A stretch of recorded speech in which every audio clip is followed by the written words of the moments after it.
इस बुलेटिन के प्रस्तुत करता है टारगेट आईएएस कोचिंग। आपकी सफलता ही हमारा लक्ष्य।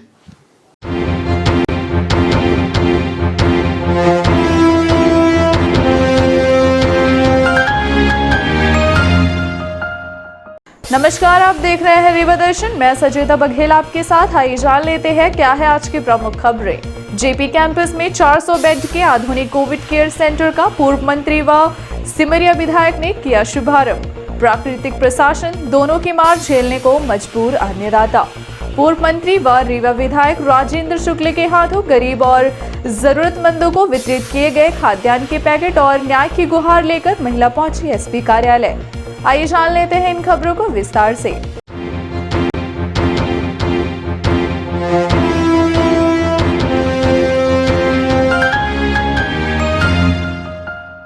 जेपी कैंपस में 400 बेड के आधुनिक कोविड केयर सेंटर का पूर्व मंत्री व सिमरिया विधायक ने किया शुभारंभ। रीवा जिले के सिमरिया विधानसभा क्षेत्र अंतर्गत संचालित जेपी सीमेंट प्लांट कैंपस में 400 बेड का आधुनिक कोविड केयर सेंटर बनाया गया है ताकि कोरोना संक्रमित मरीजों की बेहतर ढंग से देखभाल की जा सके। इसी बात को मद्देनजर रखते हुए सिमरिया विधायक की विशेष पहल पर कोविड केयर सेंटर का शुभारंभ प्रदेश के पूर्व मंत्री व रीवा विधायक राजेंद्र शुक्ल एवं सिमरिया विधायक केपी त्रिपाठी द्वारा किया गया। इस अवसर पर Rewa commissioner Anil Suchari, collector doctor Ilaiyaraja T, नगर निगम कमिश्नर मृणाल मीणा, एसपी राकेश सिंह, जिला पंचायत सीईओ स्वप्निल वानखेड़े, जिला उद्योग महाप्रबंधक यूवी तिवारी समेत जेपी ग्रुप के महाप्रबंधक डीएस राणा, आरआर वाली एवं कोविड केयर सेंटर प्रभारी डिप्टी कलेक्टर एके सिंह सहित समस्त प्रशासनिक अधिकारी कर्मचारी मौजूद रहे। बताया गया है कि Covid care centre JP group एवं नागरिक मंच के सौजन्य से जेपी ग्रुप संचालक सनी गौर, मनोज गौर द्वारा संकट की इस घड़ी में जनहित को मद्देनजर रखते हुए किया गया है, जो समाज सेवा की एक बड़ी मिसाल माना जा रहा है। कोविड केयर सेंटर का शुभारंभ करते हुए प्रदेश के पूर्व मंत्री राजेंद्र शुक्ल ने कहा है कि इस कोविड केयर सेंटर से यहाँ के लोगों को काफ़ी राहत मिलेगी। आधुनिक कोविड केयर सेंटर में 50 बेड ऑक्सीजन एवं वेंटिलेटर के साथ तैयार किए गए हैं। इसके अलावा दर्जन भर से अधिक डॉक्टर की टीम के साथ नर्सेज एवं फार्मासिस्ट भी यहाँ पर तैनात रहेंगे। इतना ही नहीं, खाने पीने के साथ नाश्ते की संपूर्ण व्यवस्था की गई है। साथ ही मरीजों के मनोरंजन के लिए बड़े बड़े एलईडी लगाए गए हैं। इसके साथ ही अन्य सुविधाएं भी मुहैया कराई जाएंगी ताकि मरीजों को किसी भी प्रकार की असुविधा ना हो। रीवा की जनता की और हिंद से जुड़े हुए देखिए, पूरे देश में कोविड केयर सेंटर बनाए जा रहे हैं। उसके पीछे उद्देश्य यही है कि ऐसे मरीज जो होम आइसोलेशन के लायक हैं और होम आइसोलेशन में यदि प्रॉपर सुपरविजन नहीं हो पाता है या उनके घर में उतना जगह नहीं है तो कोविड केयर सेंटर बनाए जाएँ। मैं केपी त्रिपाठी जी विधायक जी को बधाई देता हूँ कि उन्होंने अपने विधानसभा में जेपी के बड़े परिसर का एक बड़ा कोविड केयर सेंटर जिला प्रशासन के साथ मिलकर योजना बनाई और आज उसका उद्घाटन हो रहा है। और उसमें न सिर्फ वो एक बहुत ही अच्छा सेंटर तैयार हो गया है, बल्कि उसमें ऑक्सीजन के 50 बेड भी तो 70 तक ले जा सकते हैं हम लोग। उसमें ऑक्सीजन का टैंक है, वहाँ पर लिक्विड ऑक्सीजन अपन ने डाल दिए है। पाइप लाइन बिछा के 50 बेड में ऑक्सीजन पॉइंट बना दिए गए हैं, फ्लोमीटर लगा दिए गए हैं। तो वहाँ पर कोविड केयर सेंटर में जो लोग एडमिट होंगे उनको तो तमाम तरह की वहाँ पे दवाई नियमित मिले। सबसे ज़रूरी है कि यदि बुखार आना शुरू हो गया तो हम जांच कराएं और तत्काल दवाई लेना शुरू कर दें। एजिथ्रोमाइसिन से लेके और जितने भी 7-8 प्रकार की दवाइयाँ हैं, मेडिकल किट है, वो लेना शुरू कर दें और आइसोलेशन में चले जाएँ।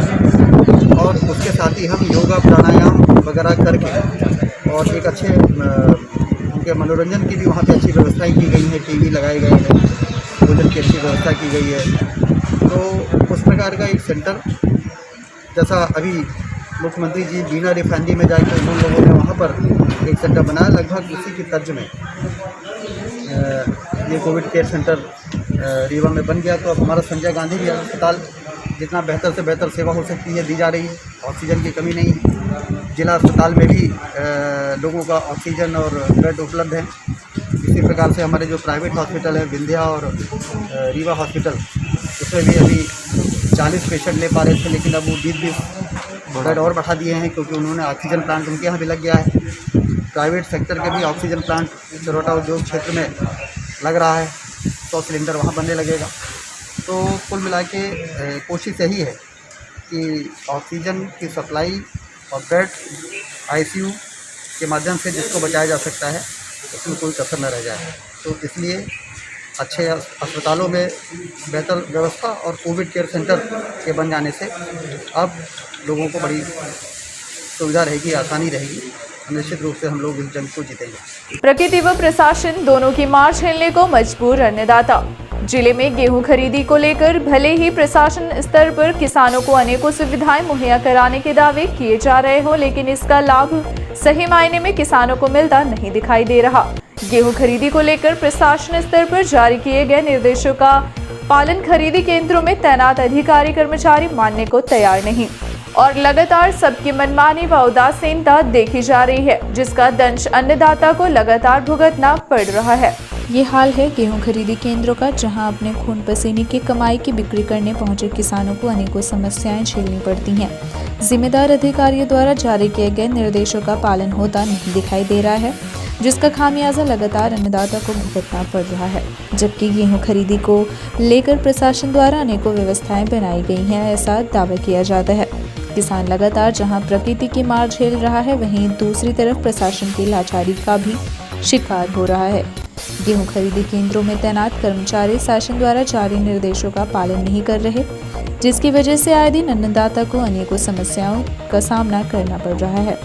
इन दिनों असमय बारिश और आंधी तूफान की वजह से खरीदी केंद्रों पर पहुंच रहे किसानों की फसल समय पर खरीदी नहीं होने की वजह से खराब हो रही है। इस दिशा में जिम्मेदार अधिकारी कोई व्यवस्था नहीं बना रहे, जबकि जिला प्रशासन का सख्त निर्देश था कि खरीदी केंद्रों पर किसानों को किसी भी प्रकार की समस्याएं न झेलनी पड़े और आसानी से गेहूं खरीदी का कार्य संपन्न हो। बावजूद इसके खरीदी केंद्रों पर तैनात कर्मचारियों की उदासीनता और मनमानी के चलते किसानों को अनेकों परेशानियों का सामना करना पड़ रहा है। किसानों को हो रही समस्याओं के संबंध में खरीदी केंद्र पहुंचकर कई किसानों से बात की गई। किसानों ने अपनी पीड़ा से मीडिया को अवगत कराया। आइए हम आपको दिखाते हैं किसानों की समस्या किसानों की ही जुबानी। क्या नाम है आपका? आशीष सिंह, कहाँ से रहे? चौहटा। क्या ये यहाँ परेशानी है? परेशानी गेहूँ तो रहा 3-4 दिन ट्रैक्टर खाए भीग रहा है। वो यार यही परेशानी है ना, जो खरीदा हुआ वो भी भीग रहा है। किस कारण से? बोझना बाल जाना है ना कुछ है, किस कारण से भीग रहा है। खाने पीने की व्यवस्था? खाना पीने की यहाँ सब कुछ बंद है, चाय तक मिलती नहीं, खाना पीना कहाँ मिल पाएगा। चाय कैंटीन तो चालू हो गई सर। कैंटीन क्या चालू, कैंटीन में कुछ नहीं मिलता। क्या नाम है आपका? रजनीश मिश्रा। कहाँ? ये चौराटा। कितने दिन से है? ये 4 दिन से है भैया। आपका गला तो भीग रहा है। हाँ भीग रहा, क्या करें, बैठे हैं। क्या खरीद रहे हैं, बोल रहे हैं? अभी तो कुछ नहीं, बोरे नहीं बोल रहे हैं, बोरा नहीं 4 दिन से है। बस वही दिक्कत है। रात में बारिश भी हुई है? रात में बारिश हुई भैया। क्या हुआ? हो गया, देख सामने देख लीजिए, गेहूँ भीग रहा, अब क्या है। मतलब शासन की ये लापरवाही चल रही है कि बोरा नहीं है और गेहूँ भीग रहा। बिल्कुल भैया। पूर्व मंत्री व रीवा विधायक राजेंद्र शुक्ल के हाथों गरीब और जरूरतमंदों को वितरित किए गए खाद्यान्न के पैकेट। संकट की इस घड़ी में व्यापारी महासंघ के तत्वावधान में लगातार दीनहीन गरीब व जरूरतमंदों की सेवा में कार्य किया जा रहा है, जो समाज के लिए प्रेरणादायक तो है ही, साथ ही पीड़ित मानवता की सच्ची सेवा का सबसे बड़ा कार्य भी है। इसी कड़ी में सिंधु भवन में जरूरतमंदों को खाद्यान्न के पैकेट व अन्य जरूरत के सामान वितरित किए गए। रीवा जिले में पिछले कई दिनों से विंध्य व्यापारी महासंघ द्वारा कच्चे राशन के पैकेट वितरित किए जा रहे हैं। इसी कड़ी में सोमवार को भी 30 पैकेट छोटे एवं 35 पैकेट बड़े पैकेट जरूरतमंद परिवारों को वितरित किए गए, जिसमें 10 किलो आटा, 10 किलो चावल, 3 किलो दाल, 2 किलो तेल सहित मसाले के पैकेट रखे गए। इस दौरान सिमरिया विधायक केपी त्रिपाठी, विंध्य व्यापारी महासंघ के अध्यक्ष नरेश काली, सीधी सेंट्रल पंचायत के अध्यक्ष प्रहलाद सिंह सहित संगठन के अन्य पदाधिकारी एवं कार्यकर्ता उपस्थित रहे। इसके साथ ही रीवा व्यापारी संघ द्वारा अनेकों कार्य इस संकट की घड़ी में पीड़ित मानवता की सेवा में किए जा रहे हैं। इसका सबसे बड़ा उदाहरण सिंधु भवन है, जिसे कोविड वैक्सीनेशन केंद्र के लिए दिया गया है, जहां पर प्रशासन व स्वास्थ्य विभाग की पहल से वैक्सीनेशन का कार्य किया जा रहा है। उसका भी पूर्व मंत्री श्री शुक्ल व सिमरिया विधायक द्वारा निरीक्षण किया गया। देखिए, ये जो कोरोना की दूसरी लहर है वो पहली लहर से ज़्यादा खतरनाक है, तो इसलिए इसकी चेन को तोड़ने के लिए संक्रमण के लॉकडाउन करना अपरिहार्य हो गया था। उसके बिना कोई दूसरा रास्ता दिखाई नहीं दे रहा था, क्योंकि इस बार की उसमें बहुत ही गंभीर रूप से लोग बीमार हो रहे थे। तो विंध्य व्यापारी महासंघ को मैं बधाई देता हूँ, क्योंकि यदि हमें लॉकडाउन को सफल करना है तो हमें उन गरीब लोगों को जो डेली कमाते और खाते हैं उनके घर में भोजन की व्यवस्था करनी पड़ेगी। शासन स्तर पर भी और समाज के स्तर पर भी उनके घरों में यदि हम खाने के किट, कच्चे खाने का यदि पहुंचा देंगे तो निश्चिंत होकर 10-15 दिन अपने घरों में रह के अपने परिवार का पेट चला सकेंगे। तो विंध्य व्यापारी महासंघ के हमारे नरेश काली जी और यहाँ पर हिंदू समाज के सभी प्रमुख लोग हैं, आदरणीय प्रताप सिंह जी भी, सब लोग ने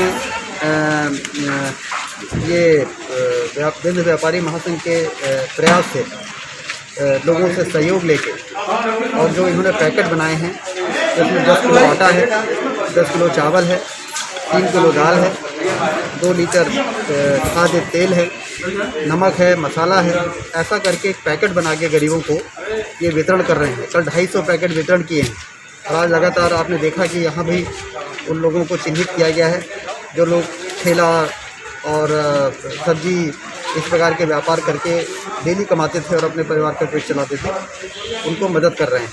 इसी प्रकार से शासन स्तर पर भी 3 महीने का मुफ्त में अनाज राशन की दुकानों से वितरण किया जा रहा है। तो ये दोनों जो प्रयास हैं समाज की ओर से भी और सरकार की ओर से भी, वो गरीबों को अपने घरों में रहने के लिए मदद करेंगे। उससे संक्रमण की चेन टूटेगी और धीरे धीरे हम लोग इस चुनौती पर विजय प्राप्त करेंगे कोरोना की, और लोगों को एक सामान्य जीवन जीने का जो स्थिति है वो बाहर हो सकेगी। तो मैं एक बार फिर से विंध्य व्यापारी महासंघ के अध्यक्ष नरेश काली जी और उनके सभी साथियों को इस पुनीत कार्य में जो उन्होंने पहल करके प्रयास कर रहे हैं और लोगों की मदद कर रहे हैं, उसके लिए उनको बधाई देता हूँ। सर, आज जेपी में 400 बेड के कोविड का भी न्याय की गुहार लेकर महिला पहुंची एसपी कार्यालय। मामला लौर थाना क्षेत्र के ग्राम ढनगन का है, जहां विगत कुछ दिन पहले ग्राम पंचायत सरपंच व उनके परिवार के अन्य लोगों द्वारा महिला के साथ बदतमीजी करते हुए उसके साथ मारपीट की घटना की गई। शिकायत महिला द्वारा थाने में दर्ज कराई गई, लेकिन पुलिस इस मामले में अभी तक कोई कार्यवाही नहीं कर पाई है, जिसके बाद महिला एसपी कार्यालय न्याय की गुहार लगाने पहुंच गई। एसपी कार्यालय पहुंची महिला ने आरोप लगाया कि सरपंच व उनके परिवार के 6 सदस्यों ने उसके साथ लाठी डंडे से मारपीट करते हुए उसे लहूलुहान कर दिया। महिला के मुताबिक यह विवाद पुराने रंजिश को लेकर हुआ है, जिसमें सरहंग सरपंच द्वारा इस तरह की निंदनीय घटना कारित की गई। घटना की वजह क्या है, क्यों ऐसी वारदात हुई, इस संबंध में शिकायत लेकर एसपी कार्यालय पहुंची महिला द्वारा स्वयं अपनी आप बीती बताई गई। हम मंजू पटेल। एसपी कार्यालय में क्या घटना हुई? हमारे सिर में चोट बजी है तो एसपी कार्यालय आए हैं। क्या विषय है, कैसे चोट लगी है? लाठी मारे सरपंच ने। कौन सरपंच? वो देवराज सरपंच। किस बात को लेकर विवाद हुआ था? बाद हमारे कुछ नहीं भैया, आमा उमा बादे भी नहीं गए, काहू बात ही नहीं। हमारे घरे सकाए के दारू पी के मारी। काहे मारी ही, का बात रही? यह कामा बीन के चले गए, तब उन्हें कारण हुई है पे हमका बतावा कुछ नहीं गए। हमारे घरे सीधे गाली दे के गिंदी गाड़ी दिए, हमारे घरे सकाए गए, मार के मरा पोरे, हमारे गाड़ी टोरे, हमारे बहू के साड़ी उतारे, इज्जत लूटे कोशिश करे। तो हम थोड़ा अंदर रहे तो हम दौड़न, तो जब हम दौड़न तो ओका धोतीवा छाड़ दी, तो यह हमारे डंडा मारी से लाठी। देवराज के लड़का, कुंवारे, बंसमान, डबलू।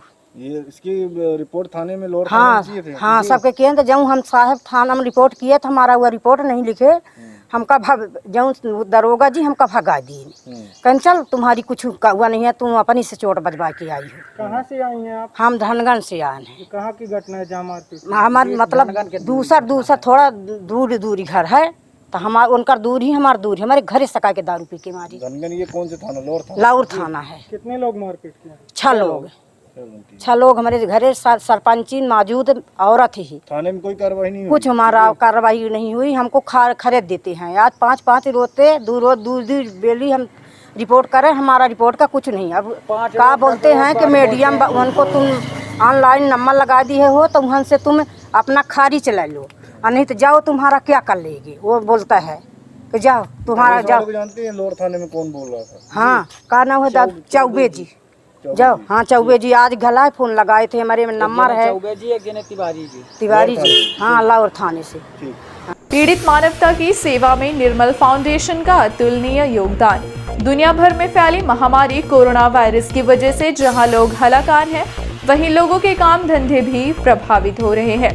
यही वजह है कि गरीब मजदूर व आम जनता परेशान देखी जा रही है। खास करके रोज कमाने खाने वालों के तो हालत अत्यंत दयनीय है।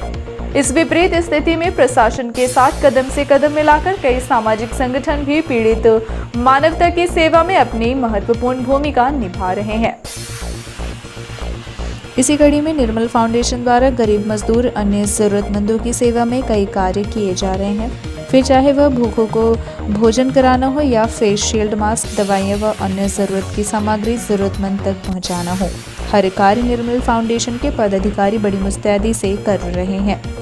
सोमवार को फाउंडेशन के पदाधिकारियों ने कलेक्ट्रेट पहुंचकर सफाई कर्मचारियों के लिए मास्क एवं फेस शील्ड रीवा कलेक्टर के हाथों सौंपकर पीड़ित मानवता की सेवा में अनुकरणीय कार्य किया है। इसके अलावा मीडिया कर्मियों को भी फेस शील्ड और मास्क वितरित किए गए। हमारी संस्था निर्मल फाउंडेशन जो कि हमेशा गरीब और बेसहारा और विकलांग लोगों के लिए कार्य करती है, ये एक संकट की घड़ी में, देश जब कोरोना की संकट में है और हमारा रीवा तो काफ़ी ज़्यादा संकट से गुजर रहा है, इसमें अभावग्रस्त लोग और जो कोरोना के पीड़ित मरीज़ हैं उनके परिजन और कुछ गरीब लोग हैं जो बेसहारा हैं, गलियों में रहते हैं, उनके पास खाने का नहीं है। तो आज से हमारी संस्था ने ये पहल एक नया इनिशिएटिव्स के माध्यम से किया है कि उन सभी को खाना पहुंचाने का, जब तक लॉकडाउन रहेगा। और उसके अलावा हमारे मीडिया कर्मी और सफाई कर्मी और पुलिस वाले जो हमारे लिए दिन रात रक्षा कवच बन के खड़े हुए हैं, तो उनके लिए हमारे द्वारा फेस शील्ड, मास्क का वितरण किया जाएगा। और उसके अलावा उनके लिए इम्यूनिटी बूस्टर काढ़ा का इंतज़ाम किया गया है कि हर एक जगह जगह पे जहाँ पे वो हैं उनको वो काढ़े का व्यवस्था किया गया है। और दूसरा चीज़ यह है कि अभी हमारी कलेक्टर साहब इलिया राजा टी साहब से बात हुई है। उन्होंने कहा कि आप जो सफाई कर्मियों को मास्क देने वाले हैं, फेस शील्ड मास्क, तो हमारे यहाँ कार्यालय में आके सौंप दीजिए। तो अब हम वहाँ जा रहे हैं और फेस शील्ड मास्क सौंपेंगे और ये कार्यक्रम हमारा लगातार चलता रहेगा। फूड डिस्ट्रीब्यूशन का, सफाई कर्मी, मीडिया कर्मियों को काढ़ा के लिए और ये फेस शील्ड, मास्क और भी व्यवस्थाएं, जैसे अम्मा ने कहा कि हमें दवाइयाँ नहीं मिल पा रही हैं, तो कल से हमारे एक टीम रहेगी जो दवाइयों के लिए भी इंतज़ाम करेगी। और मेरा सभी देशवासियों के इसके माध्यम से ये कहना है कि कोरोना में सबसे बड़ा प्रिकॉशन और इम्यूनिटी, लेकिन उसके साथ हमें ह्यूमैनिटी भी रखनी पड़ेगी, मानवता। और मानवता, इंसानियत से ही हम कोरोना पे विजय प्राप्त कर सकते हैं। क्योंकि जो ये सेकंड लहर है, इसका थर्ड लहर है, वेव है, तो इसके कारण ग्रामीण क्षेत्रों में और गरीब बस्तियों में और ज़्यादा तेज़ी से फैल रहा है। तो इससे हमें बचाव के लिए लोगों की सहायता करनी पड़ेगी, मदद। आम जनमानस से मेरा निवेदन है कि वो सब सामने आएँ और लोगों की मदद करें। धन्यवाद। ऋषभ देव सिंह, अध्यक्ष निर्मल फाउंडेशन, सीधी। रीवा व्यापारी संघ की बड़ी पहल, लोगों को संकट से उबारने की दिशा में दिया गया सराहनीय योगदान। संकट की इस घड़ी में पीड़ित मानवता की सेवा में लगातार हाथ बढ़ रहे हैं, फिर चाहे वो शासन प्रशासन की प्रॉपर व्यवस्था हो या फिर समाज सेवियों एवं व्यापारियों का। प्रशासन के साथ कदम से कदम मिलाकर मदद करना, जिसकी वजह से इस महामारी से निजात पाने में हमें बड़ी सफलता मिल रही है। इसी कड़ी में सोमवार को कलेक्टर कार्यालय पहुंचकर व्यापारी महासंघ की तरफ से प्रशासन को सैनिटाइजर, मास्क समेत अन्य आवश्यक सामग्री रीवा कलेक्टर को सौंपी गई है। व्यापारी महासंघ द्वारा कलेक्ट्रेट कार्यालय में पहुंचकर प्रशासन को सैनिटाइजर, मास्क सौंपा गया है। इस कार्य की कलेक्टर महोदय ने सराहना की और कहा कि संकट की इस घड़ी में प्रशासन को लगातार समाज सेवियों एवं व्यापारियों का सहयोग प्राप्त हो रहा है, जिससे संकट की इस घड़ी में कार्य कर पाने में बड़ी मदद मिल रही है। और आगे भी इसी तरह से लोगों के सहयोग से प्रशासन कोविड मरीजों की बेहतर से बेहतर मदद करने में कोई कसर नहीं छोड़ रहा है। कलेक्टर द्वारा इसे समाज सेवियों एवं व्यापारियों का अच्छा प्रयास माना जा रहा है। व्यापारी संघ बढ़ चढ़कर आगे आने और मदद करने को लेकर कलेक्टर डॉक्टर इलिया राजा डी ने भी व्यापारी संघ का आभार व्यक्त किया है और कहा कि व्यापारी संघ कोविड-19 महामारी में प्रशासन की मदद कर रहा है। इसी तरह से और सभी से अपील है कि ज़्यादा से ज़्यादा लोग व समाज सेवी आगे आएं और इस तरह से प्रशासन का सहयोग करें ताकि बेहतर व्यवस्था बनाने में कोई कमी ना रहे। आज रीवा व्यापारी महासंघ ने आदरणीय जिलाधीश महोदय को प्रशासन ने जिला अस्पताल या जेपी कोविड सेंटर या जहां उनको आवश्यकता हो उसके लिए हम लोगों ने डिस्पोजल मास्क, हैवी क्वालिटी के मास्क, बड़ी packing sanitiser, hand sanitiser, nebuliser, काफ़ी सारी चीज़ें प्रदान की और कलेक्टर साहब जैसा आदेश करेंगे हम लोग उनके साथ हैं और ऐसी सेवाएं हम लोग प्रशासन को देते रहेंगे। आज हम लोगों ने उनको ही प्रदान की। नाम बता दीजिए। रीवा व्यापारी महासंघ गुलाब साहनी। आज है ना एक हमारी रीवा है ना व्यापारी है ना महासंघ की है ना और से आज है ना सैनिटाइज़र और मास्क, नेबुलाइजर्स है ना सारी चीज़ें दिए हैं। हमारे लिए मतलब है ना कितने भी मदद आ रही है डेफिनेटली मददगार है। ये टाइम है कि हमारी ना सामाजिक संगठन, इस प्रकार का व्यापारिक संगठन सभी लोगों को आगे आते हुए एक दूसरे के ना मदद करने के लिए है। प्रशासन इन व्यापारी महासंघ को है ना तहे दिल से ना धन्यवाद है ना करता है और लोगों से भी अपील करता है कि इस प्रकार का हम लोग को आगे बढ़ के ना हम लोग ना काम कराएं। ये सारे हम लोग ना फ्रंटलाइन वर्कर्स को ना डिस्ट्रीब्यूट करेंगे और हमारे ना हेल्थ वर्कर्स हैं उनको डिस्ट्रीब्यूट करेंगे और उनको ना ज़्यादा प्रोटेक्शन मिलेगा। उसके हिसाब से वो लोग ना और उत्साह के साथ ना काम करेंगे। कोरोना संक्रमण को लेकर लगातार आ रही राहत भरी खबरें। दुनिया भर में तबाही मचाने वाली वैश्विक महामारी कोरोना वायरस को लेकर सुकून देने वाली खबर लगातार सामने आ रही है, क्योंकि संक्रमण का प्रकोप रीवा जिले में लगातार घटते क्रम पर देखा जा रहा है, जो रीवा वासियों के लिए राहत की खबर मानी जा रही है।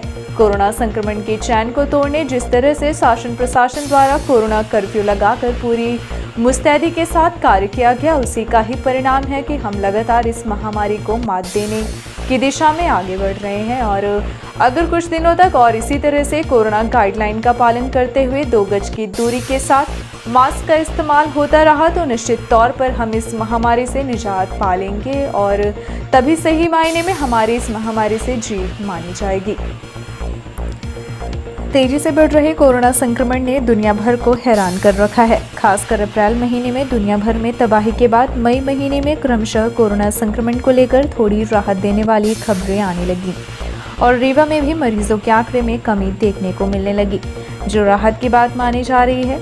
हम बात करें अगर मई माह की तो 1 मई का जो आंकड़ा सामने आया उसमें 346 मिले। उसके बाद 2 मई को 339 मरीज, 3 मई को 330 मरीज, 4 मई को 341 मरीज, 5 मई को 301 और 6 मई को 309, 7 मई को 313। उसके बाद 8 मई का जो आंकड़ा आया उसमें संक्रमित मरीजों की संख्या 300 से कम देखी गई, जहां 297 मरीज मिले।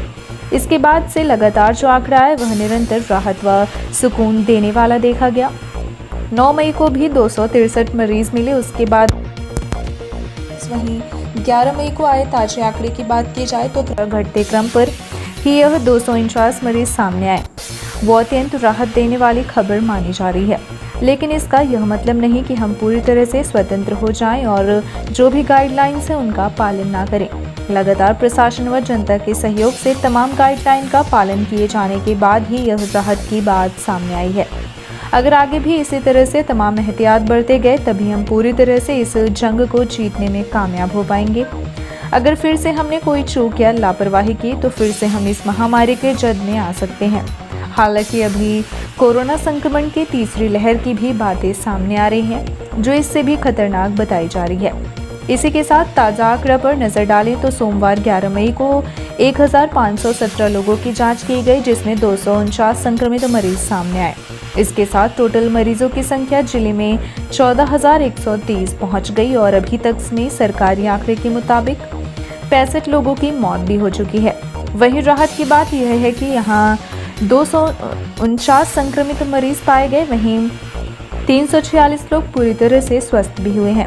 अभी तक के स्वास्थ्य मरीजों की बात करें तो जिले भर में 11,089 लोग कोरोना की जंग जीत चुके हैं। इसके बाद अभी भी रीवा जिले में 2,969 मरीज एक्टिव हैं। अगर क्षेत्रवार आंकड़े की बात करें तो रीवा शहर में 83 नए मरीज पाए गए। वहीं ग्रामीण क्षेत्रों की जनपदवार बात की जाए तो अभी सबसे ज़्यादा लापरवाही सिरमौर एवं रायपुर करछलियान में देखी जा रही है, जहां रीवा के बाद सिरमौर दूसरे स्थान पर है और यहां 38 मरीज मिले हैं।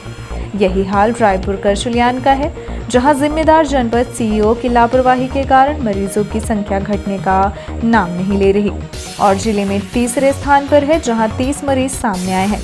इसके अलावा गोविंदगढ़ में 11, नई गढ़ी में 7, गंगेव में 17, मऊगंज में 19, चवा में 15, हनुमना में 17 तथा तेउथर में 22 नए संक्रमित मरीज सामने आए हैं।